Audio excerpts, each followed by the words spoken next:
আসসালামু আলাইকুম এভরিওয়ান। আজকে আমি আপনাদের সাথে শেয়ার করব কিভাবে ঘরে খুব সহজেই বিফ সিজলিং রেডি করা যায়। এখানে আমি 500 গ্রামের মতো গরুর মাংস নিয়েছি। মাংসটা আমি পাতলা করে লম্বা করে কেটে নিয়েছি।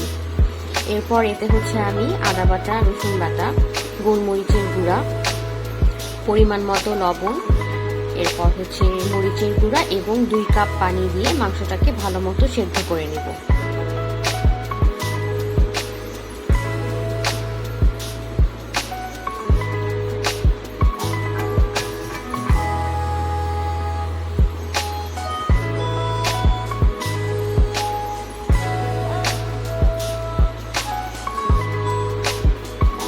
মাংসটাকে ঢেকে দিব যতক্ষণ পর্যন্ত সেদ্ধ না হয়।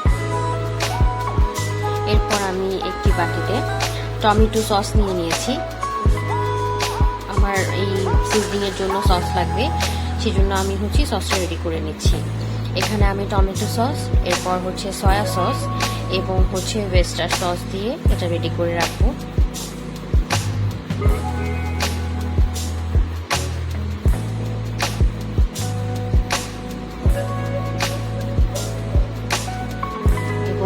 আমার এটা মাছের সিজলিং এর জন্য কর্নফ্লাওয়ার লাগবে। এরপর আমি কর্নফ্লাওয়ারটাও রেডি করে রাখছি।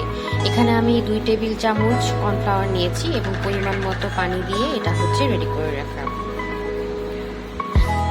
আমার মাংস সেদ্ধ হয়ে গিয়েছে।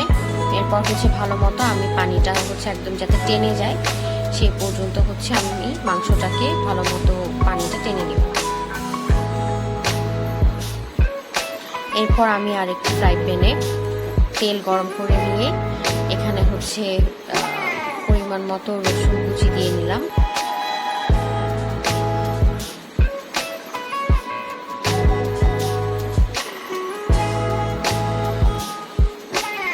রসুনটা আমি হালকা লাল লাল করে ভেজে নিব। রসুন ভাজা হয়ে গেলে যে মাংসটা আমি রেডি করে সেদ্ধ করে রেখেছি মাংসটা দিয়ে দিব।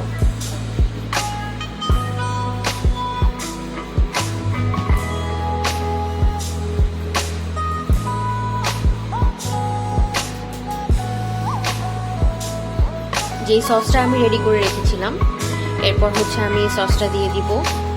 সসটা দিয়ে আমি মাংসটাকে আবার ভালো মতো নেড়ে চেড়ে নিব।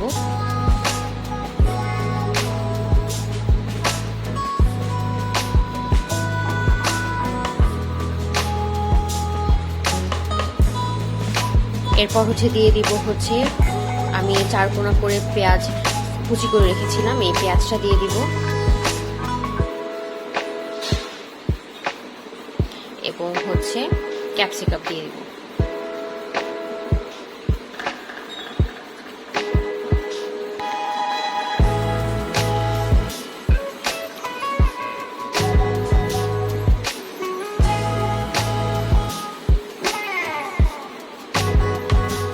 এরপর আমি যে কর্নফ্লাওয়ারটা গুলিয়ে রেখেছিলাম সেই কর্নফ্লাওয়ারটাও দিয়ে দিব।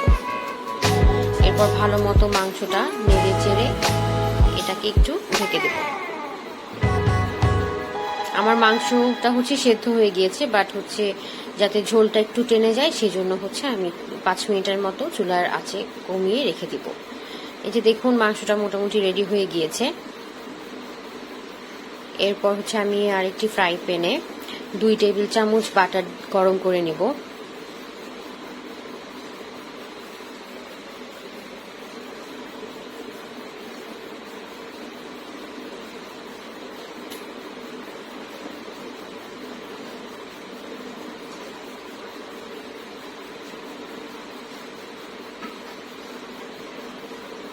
বাটারটা মেল্ট হয়ে গেলে আমি মাংসটা এখানে দিয়ে দিব।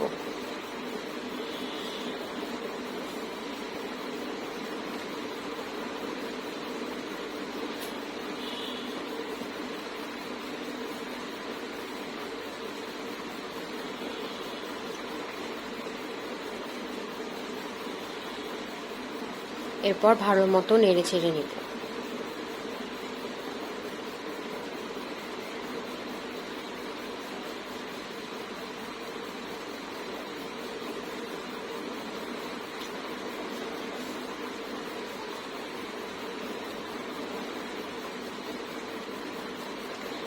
এভাবেই খুব সহজে আপনি ঘরেই বিফ সিজলিং তৈরি করতে পারবেন।